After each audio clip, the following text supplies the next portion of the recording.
Hi friends, ഞാനിന്ന് നിങ്ങളുമായിട്ട് share ചെയ്യാൻ പോകുന്നത് എല്ലാവർക്കും വളരെ യൂസ്ഫുള്ളായ നല്ല ടിപ്സുകളുമായിട്ടാണ്.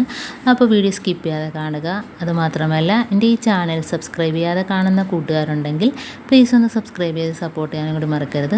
അപ്പോൾ നമുക്ക് ഫസ്റ്റ് ടിപ്പിലോട്ട് കിടക്കാം. അപ്പോൾ നമ്മൾ ക്ലീനിങ്ങിന് പറ്റിയ ഒരു സൊല്യൂഷനാണ് റെഡിയാക്കുന്നത്. ക്ലീനിങ് എന്ന് പറഞ്ഞാൽ നമ്മുടെ ഫർണിച്ചറുകളൊക്കെ ക്ലീൻ ചെയ്യാൻ വേണ്ടിയിട്ട് ഫസ്റ്റ് നമ്മൾ വിനാഗിരി ഒഴിക്കുന്നു. ഇപ്പോൾ ഒരു ടിന്നിനകത്തോട്ട് നമ്മൾ കുറച്ച് വിനാഗിരി, കുറച്ച് മാത്രം മതി. ഇനി നമുക്ക് വേണ്ടത് വെളിച്ചെണ്ണയാണ്. അപ്പോൾ നമ്മളെ വീട്ടിലുള്ള നിസ്സാര സാധനങ്ങൾ മാത്രം മതി ഇത് ഉണ്ടാക്കുന്നതിന്. ഇനി നമുക്ക് വേണ്ടത് വാസലിനാണ്. അപ്പോൾ വാസലിൻ സാധാരണ നമ്മൾ ചൂടുവെള്ളത്തിലാണ് നമ്മൾ അലിയിച്ചെടുക്കുന്നത്. ഇതതിൻ്റെ ആവശ്യമില്ല, കാരണം വിനാഗിരിയിൽ ചേരുമ്പോഴത്തേന് തന്നെ നല്ല രീതിയിൽ അലിഞ്ഞ് കിട്ടും. അപ്പോൾ ഇതേപോലെ ഒന്ന് കലക്കി കൊടുത്താൽ മതി. കണ്ടോ, വിനാഗിരിയും വാസലിനും കൂടെ ചേരുമ്പം നല്ല രീതിയിൽ അത് അലിഞ്ഞ് കിട്ടും. കണ്ടോ. അപ്പം വാസലിൻ ചേർക്കുന്നതെന്ന് വെച്ചാൽ നമ്മൾ ഫർണിച്ചറുകൾക്ക് നല്ലൊരു തിളക്കവും പോളിഷും കിട്ടും. അതുമാത്രമല്ല, നമ്മൾ തുടയ്ക്കുമ്പോഴത്തേനും ഒട്ടും അതിനകത്ത് നനവോ ഒന്നും തന്നെ പിടിക്കത്തില്ല. അപ്പോൾ വാസലിനും വിനാഗിരിയും അതേപോലെ തന്നെ വെളിച്ചെണ്ണയും, ഇത് മൂന്നും കൂടെ ആകുമ്പോഴത്തേനും നല്ലൊരു സൊല്യൂഷനാണ്. ക്ലീനിങ്ങിന് പറ്റിയ നല്ലൊരു പോളിഷും അതേപോലെ തന്നെ നല്ലൊരു ഷൈനിങ്ങും കൂടെ ആണിത് വെച്ച് നമ്മൾ തുടച്ചെടുക്കുമ്പോഴത്തേനും. അപ്പോൾ ഇത്രയും മാത്രം മതി. ഒരുപാട് നമുക്ക് സാധനങ്ങൾ ഇത്രയും വെച്ച് തുടച്ചെടുക്കാൻ പറ്റും, ക്ലീൻ ചെയ്തെടുക്കാൻ പറ്റും. അപ്പോൾ ഇതിനായിട്ട് ടിഷ്യൂ പേപ്പറോ അതല്ല എങ്കിൽ നമ്മുടെ കോട്ടൺ തുണിയോ എന്തെങ്കിലും ഉണ്ടെങ്കിൽ മതി. അപ്പോൾ ഇത് വെച്ച് ഒന്ന് മുക്കിയിട്ട് നമുക്ക് എവിടെയൊക്കെയാണോ ക്ലീൻ ചെയ്യേണ്ടത് ആ ഭാഗത്തെല്ലാം നമുക്ക് ഇതേ വെച്ചൊന്ന് ക്ലീൻ ചെയ്ത് കൊടുക്കാം. അപ്പോൾ നമ്മൾ തേക്കുമ്പോഴും തേച്ച സ്ഥലവും അതേപോലെ തന്നെ തേക്കാത്ത സ്ഥലവും തമ്മിലുള്ള വ്യത്യാസം നമുക്ക് കാണുമ്പോൾ തന്നെ മനസ്സിലാകും. ഉണ്ടോ, വെറുതെ നമ്മൾ ഒരുപാടിട്ട് ഉരച്ച് തേക്കുകയൊന്നും വേണ്ട. ഇപ്പം നല്ലൊരു ഷൈനിങ്ങിന് വേണ്ടിയിട്ട് ഇത് ഒന്ന് തൊട്ട് കൊടുത്താൽ മാത്രം മതി. അപ്പോൾ ഇതിപ്പോൾ ഷോക്കേഴ്സിൻ്റെ സൈഡിലത്തെ ഭാഗത്താണ് ഞാൻ തുടച്ചു കൊടുക്കുന്നത്. നല്ലൊരു തിളക്കമാണ്. ഈ തിളക്കമാണെങ്കിൽ ഒരുപാട് നാൾ ഇത് നിൽക്കുകയും ചെയ്യും.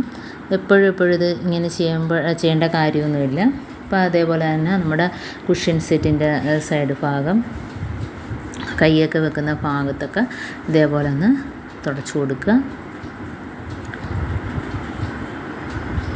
അപ്പോൾ ഇടയ്ക്കിടയ്ക്ക് ടിഷ്യൂ പേപ്പർ മാറ്റി കൊടുക്കേണ്ടി വരും. അതിനേക്കാളും നല്ലത് കോട്ടൺ തുണിയായിരിക്കും.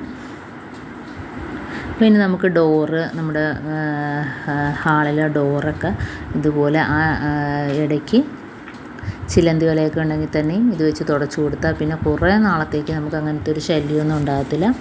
നമുക്ക് തേക്കുമ്പം തന്നെ അറിയാം നല്ലൊരു ഷൈനിങ് ആണ്. കണ്ടോ, അതേപോലെ പോളിഷ് ചെയ്യേണ്ട കാര്യമില്ല, ഇത് മതി. അപ്പോൾ ഇതിന് മുമ്പ് ഞാൻ ഫർണിച്ചർ ക്ലീൻ ചെയ്യുന്നത് 2-3 വീഡിയോ ഇട്ടിട്ടുണ്ട്. അതിനകത്തെല്ലാം വേറൊരു സൊല്യൂഷനാണ് ഞാൻ ഉപയോഗിക്കുന്നത്. പക്ഷേ ഇത് എനിക്ക് ഒന്നുകൂടെ നല്ലതായിട്ട് തോന്നിയിട്ടുണ്ട്. അപ്പോൾ ജനൽ അതേപോലെ തന്നെ ഗ്ലാസ്സിൽ ഇത് വെച്ച് തന്നെ തുടച്ചു കൊടുക്കാം.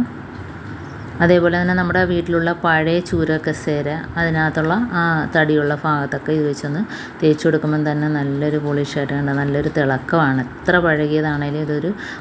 അതേപോലെ നമ്മുടെ വീട്ടിലുള്ള നമ്മളെ വുഡിൻ്റെ തവികളും അതൊക്കെ ഇത് വെച്ച് തന്നെ തുടച്ചെടുക്കാം. നല്ലൊരു തിളക്കമാണ് അതിന് കിട്ടുന്നത്. അപ്പോൾ ഉടനെ ഒന്നും ആ തവകൾ പൂത്തു പോകത്തതുമില്ല, ഇതേപോലെ തന്നെ ഇരുന്നോളും. കാരണം വിനാഗിരിയും കൂടെ തേക്കുന്നതുകൊണ്ട് ഒട്ടും തന്നെ അത് പൂപ്പൽ പിടിക്കുകയോ ഒന്നും തന്നെ ചെയ്യത്തില്ല. അപ്പോൾ ഇതേപോലെ നമ്മളെ വീട്ടിലുള്ള എല്ലാ സാധനങ്ങളും, നമ്മുടെ തടി കൊണ്ടുള്ള എല്ലാ സാധനങ്ങളും ഇതേപോലെ നമുക്ക് ക്ലീൻ ചെയ്തെടുക്കാവുന്നതാണ്. അപ്പോൾ എല്ലാവരും ഇതേപോലെ ഒന്ന് ചെയ്ത് നോക്കുക. ഇത് ആ പഴയ കബോർഡാണ്, അവിടെ ഞാൻ ഇതേപോലെ ഒന്ന് തേച്ച് കൊടുക്കുകയാണ്. അപ്പം ഇത്രയേ ഉള്ളൂ എൻ്റെ ഈ ടിപ്സുകൾ. അപ്പോൾ നിങ്ങൾക്ക് ഇഷ്ടമാനിയായിരിക്കുന്നു. ഇതിലേതെങ്കിലും ഒന്ന് യൂസ്ഫുള്ളായിട്ട് തോന്നിയിട്ടുണ്ടെങ്കിൽ ഒന്ന് ലൈക്ക് ചെയ്യാനും കമൻറ്റ് ചെയ്യാനും സബ്സ്ക്രൈബ് ചെയ്യാനും മറക്കരുത്. അതേപോലെ തന്നെ ബെല്ലൈക്കൻ എനേബിൾ ചെയ്യാനും മറക്കരുത്. എന്നാൽ മാത്രമേ ഞാനിടുന്ന ഓരോ വീഡിയോസും നിങ്ങളുടെ മുമ്പിൽ നോട്ടിഫിക്കേഷനായി എത്തുകയുള്ളൂ. അപ്പോൾ ഇനിയും നല്ല ടിപ്സുകളുമായിട്ട് വീണ്ടും കാണാം. അതുവരേക്കും താങ്ക്സ് ഫോർ വാച്ചിങ്.